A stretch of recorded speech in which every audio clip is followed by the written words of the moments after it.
Welcome to Not Milk Never Milk. Subscribe if you're lactose intolerant. In this video, I will explain how to clean a Honda CRV engine. Before you begin, safety is paramount. First, disconnect the negative battery terminal to prevent any electrical mishaps.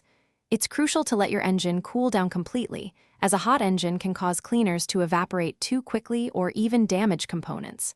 Next, protect all sensitive electrical parts, like the alternator and fuse box, with plastic bags or wrap. Finally, clear out any loose leaves or dirt from the engine bay. Once your engine is prepped, it's time for degreasing. Apply a good quality engine degreaser directly onto the greasy and dirty areas. Allow the degreaser to sit for about 5 to 10 minutes, following the product's specific instructions. Then, using a soft bristled brush or a microfiber cloth, gently scrub away the loosened grime. Remember to be careful and avoid directly spraying degreaser onto any exposed electrical components. After scrubbing, it's time to rinse. Use a low-pressure water spray, like from a garden hose, to carefully wash away the degreaser and dirt. It is very important to avoid using a high-pressure washer, as this can force water into sensitive areas and cause damage.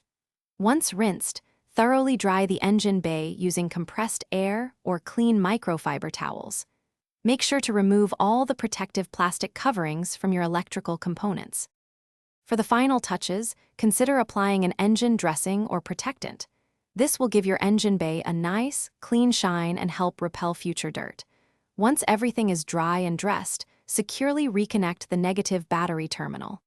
Start your Honda CRV's engine and let it run for a few minutes to ensure everything is working correctly.